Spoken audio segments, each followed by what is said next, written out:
रंकाळ्याचा मूळ प्रश्न म्हणजे पाणी प्रदूषण. पाणी प्रदूषण इतकं प्रचंड व्हायला लागलं आहे, हे भवितव्यात 10 वर्षानं फक्त कधी दारात किंवा घरात एखादं बॅरल भरलेलं असतं आणि त्या बॅरलमध्ये आळ्या झालेलं जसं असतं तशी ही जी परिस्थिती होणार आहे. त्याचं कारण इथली इकोसिस्टीम पूर्ण बिघडलेली आहे. आता तुम्ही जर ह्या इथली जर बघितली तर मोठी मोठी झाडं कापायला लागल्यात.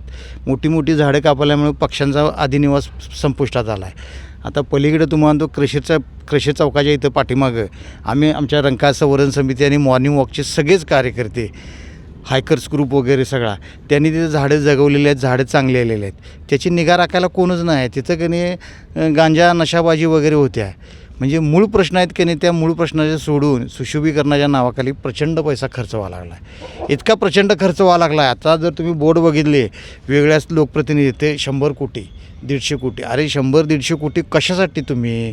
ह्यात 2-3 रंकाळा झाले असते अशी म्हणायची वेळ आलेली आहे कोल्हापूर लोकांच्याही. मटन थाळी, चिकन थाळी, स्पेशल गावरान चिकन थाळी इतकंच काय, ऑर्डरनुसार मुंडी रस्सा आणि खेकडा थाळी. आणि हो, शाकाहारी लोकांसाठी खास व्हेज गावरान थाळी सुद्धा उपलब्ध आहे बरं का, फक्त रानवारा रिसॉर्ट मध्ये. संपर्क 9209 76 13 53.